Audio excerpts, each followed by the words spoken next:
Assalamualaikum warahmatullahi wabarakatuh. Selamat datang kembali di kelas eh, hukum internasional ya. Jadi ini pertemuan keempat kita dari rencana 14 kali pertemuan ya. Saya harapkan teman-teman tidak bosan untuk mengikuti perkuliahan ini. Ya mungkin dengan metode online memang ada banyak kesulitan dan banyak hambatan yang kemudian harus teman-teman selesaikan atau teman-teman hadapi. Akan tapi mau tidak mau dan ini adalah konsekuensi yang kemudian harus kita tanggung dengan situasi dan kondisi yang saat ini masih belum bisa terkendali secara optimal. Teman-teman sudah ketahui bahwa wabah pandemi COVID-19 masih belum selesai. Karena itulah kemudian kampus mengeluarkan kebijakan kuliah online. Baik, hari ini kita akan membahas tentang tema ya, dasar kekuatan mengikat hukum internasional dan hubungan antara hukum internasional dan hukum nasional ya.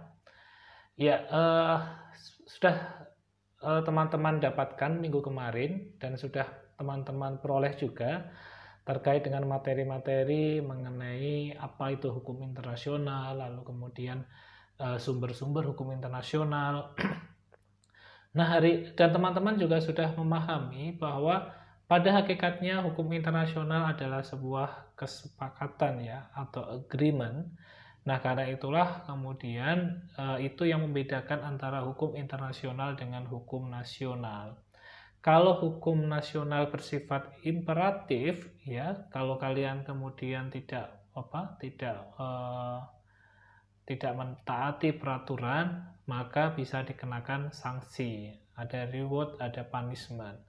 Nah, berbeda dengan hukum internasional, ya sanksinya itu ya tidak terlalu mengikat ya, sepanjang kemudian dia tidak menyepakati sanksi atau tidak mau disanksi, maka sanksi yang kemudian muncul ya sifatnya adalah voluntarily atau sukarela ya. Kemarin saya sudah memberikan contoh gitu kan, ketika Myanmar melakukan pelanggaran hak asasi manusia dengan cara kudeta terhadap pemerintahan yang sah, yang dipilih berdasarkan pemilihan umum yang demokratis, maka ya masyarakat internasional terutama yang kemudian menjunjung demokrasi sebagai prinsip dasar dalam bernegara, seketika langsung melakukan tindakan-tindakan protes. Nah, tindakan-tindakan itulah yang kemudian hanya bisa dilakukan oleh pemerintah, pemerintah negara lain, karena kedaulatan negara menjadi supremasi hukum yang ada dalam negara Myanmar. Nah, oleh karena itulah hari ini kita akan membahas atau kita akan melanjutkan terkait dengan hakikat dasar mengikatnya hukum internasional ya. Seberapa kemudian jauh jangkauan ikatannya terhadap negara-negara yang merupakan anggota atau komunitas masyarakat internasional. Nah, saya masuk ke dalam subbab sifat dasar hukum internasional ya. Kalau teman-teman kemudian sudah memahami atau sudah mendapatkan materi tentang teori negara dan pengantar hukum tata negara dasar, saya tidak tahu apakah teman-teman HKI mendapatkan itu. Tapi ketika teman-teman mempelajari materi dasar ilmu negara dan juga teori dasar hukum tata negara ya, maka teman-teman sudah paham bahwa fondasi kehidupan bernegara di Indonesia ditopang oleh 3 kekuasaan yang bersifat setara ya, bersifat egaliter. Yang pertama adalah kekuasaan eksekutif, yang kedua adalah kekuasaan legislatif, dan yang ketiga adalah kekuasaan yudikatif. Nah, ketiga kekuasaan itu merupakan simbolisasi bahwa hukum nasional itu didistribusikan atau kewenangannya terdistribusi kepada 3 kekuasaan yang berbeda.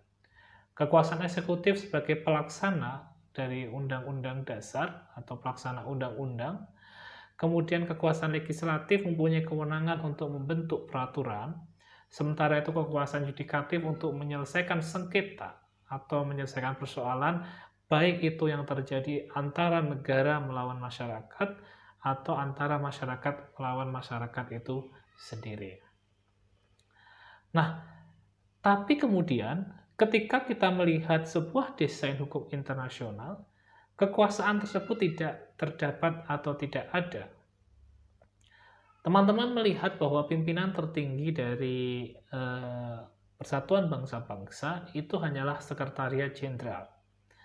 Sekretariat Jenderal bukanlah kemudian pimpinan yang bisa memerintahkan secara langsung terkait dengan kewenangan eksekutorial atau kewenangan eksekutif.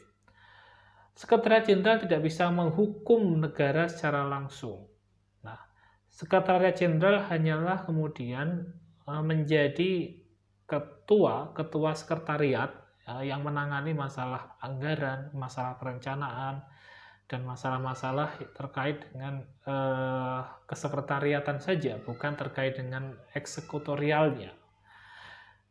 Nah, karena itulah kemudian di dalam hukum internasional tidak ditemukan yang namanya kekuasaan eksekutif yang memerintahkan secara langsung, kekuasaan legislatif yang kemudian membentuk peraturan, kekuasaan yudikatif yang kemudian menyelesaikan apabila terjadi sengketa, dan juga kemudian penegakan hukum. Kesemuanya itu keberadaannya hanyalah bersifat semu, bukan atau berbeda dengan apa yang terdapat dalam hukum nasional. Saya contohkan adalah ada yang namanya Mahkamah Internasional atau ICC ya, International Criminal Court yang ada di Den Haag, Belanda.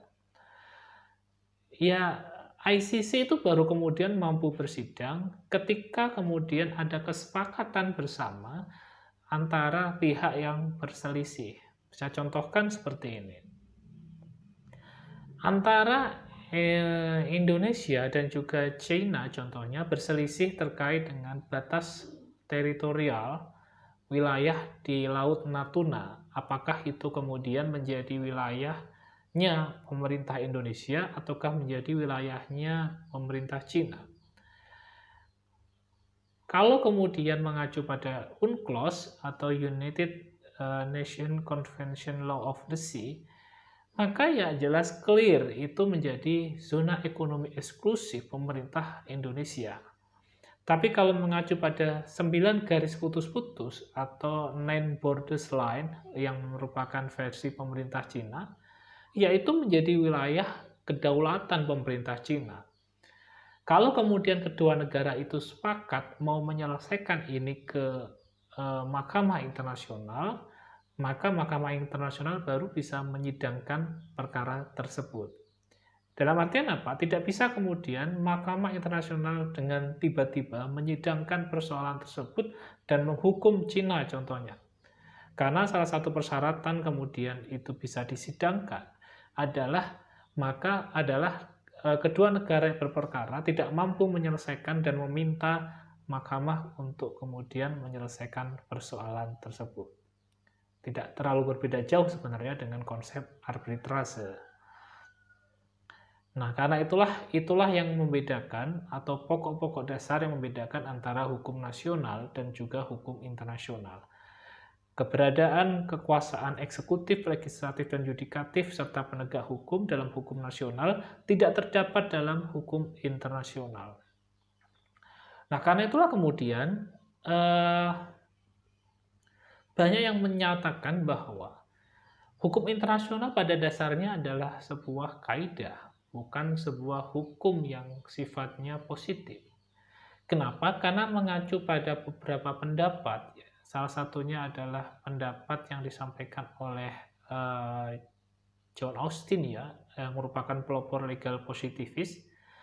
Dia menyampaikan bahwa every law or rule taken with the largest signification which can be given to the term properly is a common. Yang kemudian dapat diterjemahkan bahwa setiap hukum atau peraturan diambil dari makna yang terbesar bisa diberikan pada istilah tepat, yaitu adalah perintah. Tanpa keberadaan itu, maka itu pada hakikatnya bukan sebuah hukum, tanpa ada kewenangan untuk kemudian memerintahkan atau kemudian menghukum, maka itu kemudian bukan sebuah hukum. Dan itu kemudian dijelaskan juga oleh Jeremy Bentham yang menyatakan bahwa penganut legal positivisme hukum, every positive law or every law seem right and strictly so called is set by a sovereign individual or a sovereign body of individuals to a person or persons in a state of subjection to its authority. Dalam artian apa? Dalam artian ya hukum positif itu secara sederhana disusun oleh individu atau lembaga yang kemudian memiliki kewenangan kepada orang di wilayah negara yang mereka berwenang terhadap itu. Nah, karena itulah kemudian kalau mengacu pada hukum internasional yang mana komunitas internasional tertinggi yaitu PBB tidak mempunyai kewenangan memberikan sanksi secara langsung, banyak orang mengatakan bahwa hukum internasional bukanlah sebuah hukum, tapi adalah sebuah kaidah saja. Hanya saja memang itu kemudian dibantah oleh Ziggy Start, salah satu tokoh atau akademisi di bidang hukum internasional, yang menyatakan bahwa satu, tidak adanya pembuat atau pembentuk hukum belum tentu kemudian itu tidak ada hukum. Contoh adalah norma adat, norma kesusilaan. Norma adat dan norma kesusilaan dia tidak ada lembaga yang membentuknya. Contoh kemudian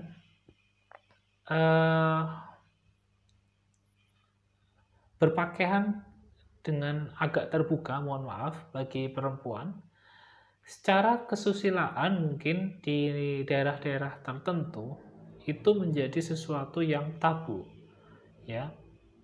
Tapi apakah kemudian ada norma atau ada orang yang membentuk peraturan itu dan kemudian dibuat peraturan secara tertulis? Tidak ada. Nah, karena walaupun tidak ada, tapi itu menjadi sebuah norma yang ditaati secara tidak langsung ya, atau secara tidak langsung ditaati oleh masyarakat di wilayah tersebut. Nah, karena itulah kemudian menurut Ziggy Start, tidak ada pembentuk undang-undang, belum tentu kemudian itu bukan sebuah hukum. Yang kedua adalah harus dibedakan antara persoalan ada tidaknya hukum dan ciri-ciri efektivitas hukum. Ya. Ketika kemudian sebuah kesepakatan internasional terkait dengan masalah hukum perang contohnya. Ketika kemudian Amerika Serikat menyerang negara-negara Iran contohnya, Iran, Afghanistan, dan lain-lain, the law of the war atau hukum perang terkait dengan kode etik dalam peperangan yang mana ada beberapa wilayah yang kemudian tidak boleh atau tidak diperkenankan menjadi sasaran militer seperti rumah sakit dan juga rumah atau marga sipil, ketika dilanggar oleh Amerika Serikat, bukan kemudian peraturannya itu tidak ada. Akan tapi kemudian efektivitasnya yang tidak berjalan secara optimal. Kenapa? Karena PBB tidak mempunyai atau tidak memiliki kapasitas, tidak memiliki kemampuan ya, atau bukan kemampuan sepertinya, tidak memiliki keberanian mungkin untuk menghukum Amerika Serikat. Kenapa? Karena Amerika Serikat merupakan negara yang menjadi founding fathers pembentukan Perserikatan Bangsa-Bangsa atau United Nations. Begitu pula kemudian ketika Cina melakukan penembakan kepada tentara atau pada nelayan ada di wilayah perairan Vietnam yang diklaim oleh Cina sebagai wilayahnya dia, tapi secara hukum internasional UNCLOS dia adalah wilayahnya Vietnam. Ketika kemudian Cina melakukan operasi militer di wilayahnya perairan Vietnam, kemudian dia melanggar UNCLOS, dan harusnya itu adalah ada sanksi internasional, tapi kemudian PBB tidak berani, bukan berarti aturannya tidak ada, hanya saja kemudian regulasinya yang tidak efektif. Karena itulah kemudian harus dibedakan antara tidak adanya hukum dengan ketidakefektifan atau tidak berjalannya hukum secara optimal. Nah, kita masuk ke pembahasan selanjutnya, yaitu teori-teori dasar kekuatan mengikat hukum internasional. Ya, jadi tadi sudah saya sampaikan bahwa hukum internasional tidak mempunyai penegak hukum, tidak ada polisi, tidak ada jaksa. Lalu kemudian bagaimana sebenarnya daya ikat hukum internasional kepada negara-negara yang terlibat di dalamnya. Nah, terkait dengan ini ada beberapa mazhab pendapat ya yang kemudian membahas terkait dengan teori-teori dasar kekuatan mengikat hukum internasional. Yang pertama adalah mazhab atau ajaran hukum alam. Jadi menurut mazhab hukum alam, hukum internasional mengikat karena ia adalah bagian dari hukum alam yang diterapkan dalam kehidupan bangsa-bangsa ya. Jadi dia mengutip pendapat atau teori yang digagas oleh Hugo Grotius ya, yang menyatakan bahwa ya secara alami kemudian hukum ini terbentuk itu, walaupun kemudian dia tidak di-create oleh masyarakat, tapi secara alami dia terbentuk dengan sendirinya. Nah, yang kedua adalah mazhab hukum positif ya. Nah, ada beberapa mazhab yang termasuk ke dalam mazhab hukum positif, yaitu satu mazhab atau teori kehendak negara atau teori kedaulatan negara. Yang kedua adalah mazhab atau teori kehendak bersama negara-negara. Yang ketiga adalah mazhab Vienna atau dikenal dengan Vienna School of Thought ya, atau sekolah pemikiran Vienna. Nah, apa sebenarnya yang membedakan antara ketiga hal tersebut? Yang pertama adalah mazhab atau teori kehendak negara ya. Mazhab ini bertolak dari kedaulatan negara ya. Tadi kemarin beberapa minggu yang lalu kita sudah membahas terkait dengan prinsip kedaulatan negara ya. Walaupun ada hukum internasional yang kemudian ada, tapi negara tetap berdaulat untuk menerima ataukah menolak hukum internasional tersebut. Nah, salah satu mazhab yang kemudian kita bahas di sini adalah mazhab atau teori kehendak negara ya. Jadi teori ini berangkat dari teori kedaulatan negara. Jadi negara itu tetaplah pemegang kedaulatan ya. Jadi negara adalah sumber dari segala hukum. Nah, karena itulah hukum internasional itu mengikat negara-negara karena negara-negara itu atas kehendak, atas kemauannya sendiri tunduk atau mengikatkan diri kepada hukum internasional. Nah, karena kemudian ada ketundukan dan keinginan mengikatkan diri, maka ya posisinya adalah sebenarnya antara posisinya voluntary ya atau sukarela. Karena itulah ketika kemudian dia bersedia untuk menundukkan diri, maka ketika kemudian dia tidak sepakat, maka dia bisa mengeluarkan dirinya sendiri dari masyarakat atau dari hukum internasional yang dia sepakati. Karena itulah kemudian bagi mazhab ini, hukum internasional itu bukanlah sesuatu yang lebih tinggi daripada hukum nasional, karena kemudian karena kemudian dia hanyalah bagian dari hukum nasional itu sendiri. Saya contohkan seperti ini. Terkait dengan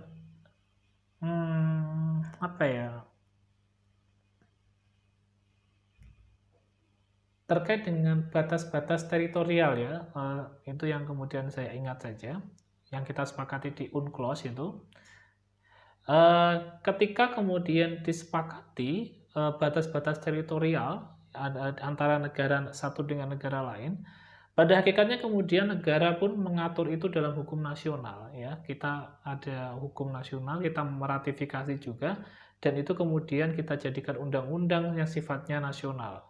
Nah, karena itulah kemudian hukum internasional ketika kemudian dia diberlakukan dalam suatu negara, tertentu ya yang kemudian menganut mazhab teori kehendak negara, maka dia harus dirubah dulu jadi sebuah undang-undang atau diratifikasi terlebih dahulu. Tanpa kemudian itu dirubah menjadi undang-undang, maka hukum internasional itu belum dapat diberlakukan. Nah, itu kemudian teori ini disepakati pula oleh Josh Jelinek ya, yang menyatakan bahwa hukum internasional itu adalah bagian dari hukum tata negara ya. Teman-teman kalau kemudian mempelajari tentang hukum teori hukum ya atau hukum tata negara, itu ada dua gagasan pemisahan kekuasaan ya. Yang pertama ada John Locke dan juga Montesquieu. Kalau John Locke itu menyebutkan bahwa kekuasaan dapat dibagi menjadi tiga, kekuasaan eksekutif, legislatif, dan juga federatif. Kalau kemudian Montesquieu kekuasaan eksekutif, legislatif, dan yudikatif. Nah, teori John Locke itu adalah kekuasaan federatif itu terpisah dari kekuasaan eksekutif. Kekuasaan federatif itu kekuasaan untuk berhubungan dengan negara lain. Nah, tapi negara-negara teori trias politika yang kemudian dipraktekkan oleh banyak negara adalah kemudian melebur kekuasaan federatif kekuasaan eksekutif. Dalam artian apa? Kekuasaan federatif atau kekuasaan berhubungan dengan negara lain itu bagian dari kekuasaan eksekutif yang mana kemudian ya hukum internasional yang mengatur terkait dengan federatif itu berhubungan dengan negara lain masuk ke dalam hukum tata negara. Nah, itulah kemudian teman-teman perlu sebenarnya untuk setidaknya memahami tentang konsep dasar hukum tata negara, terutama terkait dengan teori pemisahan kekuasaan dan teori pembagian kekuasaan. Nah, yang kedua adalah mazhab atau teori kehendak bersama negara-negara ya. Nah, teori ini itu dikenal dengan Fehring-Barungs teori ya. Dia adalah teori yang dikembangkan oleh Triple, seorang sarjana dari Jerman. Urutnya itu adalah melalui ajarannya itu Triple berusaha untuk mendasarkan teorinya pada cara mengikat hukum kebiasaan internasional. Dalam artian apa? Dengan mengatakan bahwa kehendak bersama negara-negara untuk terikat pada hukum internasional tidak perlu kemudian dinyatakan secara tegas atau spesifik. Ya, jadi sebenarnya apa ya? Teori ini hanya menyatakan bahwa kekuasaan atau hukum internasional ya kehendak negara-negara saja gitu kan. Ketika kemudian negara mempunyai kehendak untuk menjalankan ya tinggal dilaksanakan. Kalau tidak ya tidak perlu dilaksanakan gitu kan. Hanya saja kemudian teori ini mempunyai beberapa kelemahan. Yang pertama, mazhab ini tidak mampu memberikan penjelasan yang memuaskan terhadap pertanyaan kalaupun negara-negara tidak dimungkinkan menarik persetujuan untuk terikat kepada hukum internasional secara sendiri-sendiri, bagaimana jika negara-negara tersebut secara bersama-sama menarik persetujuannya untuk tidak terikat pada hukum internasional? Nah, apakah dengan demikian hukum internasional tidak ada lagi atau sudah kemudian hilang secara otomatis? Yang kedua, dengan mendasarkan kekuatan mengikat hukum internasional pada kehendak negara, maka mazhab ini pun hanya menganggap hukum internasional hanya sebagai hukum perjanjian antar negara-negara. Nah, padahal ya, hukum internasional bukan semata-mata lahir dari perjanjian internasional, tapi ada faktor-faktor yang lainnya yang sudah kita pelajari pada minggu-minggu kemarin. Jadi, teori tentang atau mazhab yang mengatakan bahwa teori kehendak bersama negara-negara ini pun juga mempunyai beberapa kelemahan. Yang ketiga adalah mazhab Vienna, yang dikenal dengan Vienna School of Thought ya, yang digagas oleh Hans Kelsen. Dia berdasarkan pada teori tentang hierarki norma, yang mana kemudian norma itu berjenjang-jenjang dan norma yang tertinggi adalah Grundnorm. Nah, menurut Hans Kelsen, ya kesepakatan internasional pada hakikatnya itu adalah Grundnorm, di mana kemudian ada kesepakatan-kesepakatan yang ada di bawahnya. Nah, beberapa negara memang terutama di wilayah Eropa ya, itu mengadopsi bahwa hukum internasional itu berada di posisi puncak hierarki peraturan tertinggi. Hanya saja kemudian ketika itu dibenturkan dengan peraturan yang ada di bawahnya, atau konstitusi dari masing-masing negara, maka yang diutamakan adalah konstitusinya. Tapi kemudian ada juga beberapa negara di Uni Eropa yang lebih mengutamakan hukum internasionalnya. Ya, teman-teman bisa melihat itu mungkin di negara Austria mungkin. Nanti bisa dicek di hierarki peraturan perundang-undangannya di negara Austria. Bagaimana kemudian kedudukan antara hukum nasional dengan hukum internasional. Oke, selanjutnya adalah mazhab. Ini melanjutkan yang tadi ya. Tadi ada mazhab hukum positif, lalu ada mazhab hukum alam. Selanjutnya adalah mazhab hukum Perancis ya, mazhab Perancis ya. Nah, mazhab Perancis ini ya, mazhab yang kemudian mencoba menjelaskan dasar mengikatnya hukum internasional dengan konstruksi pemikiran yang sama sekali berbeda dengan kedua mazhab sebelumnya ya, mazhab hukum alam dan mazhab hukum positif. Nah, pelopor dari mazhab Perancis ini adalah Leon Duguid, Vaucheray, dan juga Scaler. Ya, namanya agak susah, nanti mungkin teman-teman bisa searching di Google apabila kemudian ragu terhadap pengejaannya ya.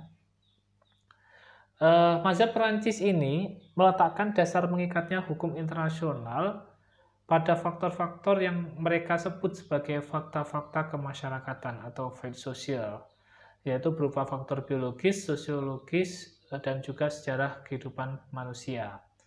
Artinya apa? Dasar mengikatnya hukum internasional itu dikembalikan pada sifat alami manusia sebagai makhluk sosial yang senantiasa memiliki hasrat untuk hidup, bergabung dengan manusia lain, dan kebutuhan akan solidaritas ya. Jadi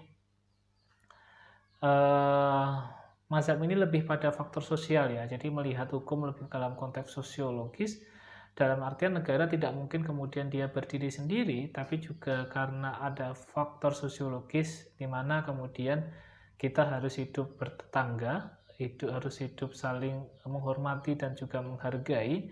Karena itulah kemudian teori tentang hukum internasional itu muncul dengan sendirinya ya. Nah, ini adalah teori yang digagas oleh sekelompok akademisi dari Prancis. Karena itulah kemudian dia dikenal sebagai mazhab Prancis. Nah, selanjutnya adalah hubungan antara hukum internasional dan hukum nasional ya. Ada dua paham yang kemudian sangat populer. Yang pertama adalah paham monisme dan kedua adalah paham dualisme. Ya. Paham monisme ini memisahkan antara hukum internasional dengan hukum internasional ya, dalam artian berarti hukum internasional itu wilayah yang berbeda dan hukum nasional itu wilayah yang berbeda ya. Nah, teori ini digagas oleh beberapa pakar ya, dari Jerman ada Triple, yang kedua dari Italia ada Anziloni. Ya, menurut mereka hukum internasional dan hukum nasional ini mempunyai sumber yang berlainan. Hukum nasional bersumber dari kemauan negara, sedangkan hukum internasional bersumber pada kemauan bersama negara-negara atau masyarakat negara. Yang kedua adalah hukum internasional dan hukum nasional memiliki subjek hukum yang berlainan. Subjek hukum nasional adalah orang perorangan, sementara subjek hukum internasional adalah negara. Yang ketiga adalah hukum internasional dan hukum nasional memiliki struktur yang berbeda. Hukum nasional memiliki mahkamah dan organ dalam bentuk yang sempurna, sedangkan hukum internasional tidak memiliki hal yang seperti itu. Yang selanjutnya, hukum nasional tetap berlaku secara efektif meskipun bertentangan dengan hukum internasional. Ya, ada beberapa alasan ya yang kemudian disampaikan. Kenapa kemudian menyatakan bahwa hukum nasional dan internasional ada sesuatu yang terpisah atau berbeda? Nah, hanya saja kemudian ada beberapa konsekuensi dari teori atau gagasan tentang monisme antara relasi hukum nasional dan hukum internasional. Yang pertama adalah tidak akan mungkin kemudian dipersoalkan mengenai hierarki antara hukum internasional dan hukum nasional. Jadi kemudian ketika ada pendapat orang terkait dengan lebih tinggian mana, ya itu sesuatu yang berbeda gitu. Jadi hukum nasional dan internasional ya kemudian wilayahnya wilayah yang berbeda-beda, tidak bisa kemudian dijadikan satu. Yang kedua, tidak akan ada pertentangan ya antara hukum nasional dan hukum nasional, karena keduanya berada di wilayah yang berbeda-beda. Yang ketiga, hukum internasional memerlukan transformasi terlebih dahulu untuk dapat berlaku dalam lingkungan hukum nasional. Ya. Ketika kemudian hukum internasional ini sudah disepakati, untuk dapat diberlakukan atau untuk dapat diakui dalam hukum nasional, itu harus kemudian dirubah terlebih dahulu menjadi hukum nasional. Kalau dalam konteks Indonesia kita kenal dengan ratifikasi. Nah, tapi kemudian memang ini mempunyai beberapa kelemahan. Yang pertama adalah dilihat dari sumbernya, pada dasarnya baik hukum internasional maupun hukum nasional bersumber dari kemauan negara, yaitu kemauan negara untuk mengatur kehidupan masyarakat ya. Jadi kalau kemudian sumbernya sama, kenapa kemudian dipisahkan? Yang kedua, dilihat dari subjeknya, kenyataannya perorangan pun kemudian bisa menjadi subjek hukum internasional. Contoh kemudian ketika presiden melakukan pelanggaran kejahatan perang, contoh presiden Amerika memerintahkan perang kepada Cina contohnya, maka yang kemudian menjadi tersangka pelanggaran hukum internasional ya cukup presidennya saja yang memerintahkan perang gitu, bukan kemudian negaranya yang mendapatkan sanksi. Yang ketiga, dilihat dari struktur keduanya, perkembangan hukum nasional memang jauh lebih tinggi daripada hukum internasional. Sehingga wajar jika hukum nasional memiliki bentuk organ yang lebih sempurna daripada hukum internasional. Yang keempat, dari efektivitasnya, hukum nasional kerap kali juga tunduk pada hukum internasional. Ya. Jadi di beberapa negara tertentu, contohnya kemudian ketika saya contohkan ya di Afghanistan ya, ketika kemudian dia melakukan pelanggaran, contohnya Afghanistan, ketika dia melakukan kejahatan perang dengan bukan perang ya, dengan memberikan ruang kepada teroris Osama bin Laden pada waktu itu, ya maka UN atau PBB bisa kemudian memberikan sanksi gitu kan. Ya memang kelihatannya kemudian Afghanistan tidak mau menjalankan sanksi itu, tapi efektivitasnya terhadap sanksi itu kemudian membuat Afghanistan menjadi negara yang terembargo oleh negara-negara sekitarnya. Pada akhirnya apa? Pada akhirnya hukum internasional lebih supreme daripada hukum nasional ya. Jadi ini sangat kasuistik ya, tidak berlakunya atau tidak efektifnya hukum internasional di negara-negara tertentu ya. Untuk negara tertentu tidak efektif, tapi untuk negara yang lain cukup efektif. Yang selanjutnya adalah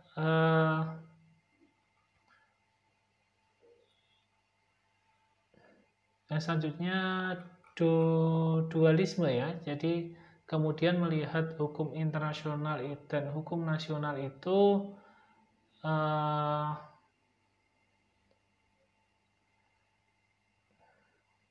menekankan perbedaannya ya. Jadi kalau kemudian hukum monisme tadi, hukum internasional harus kemudian dijadikan hukum nasional terlebih dahulu.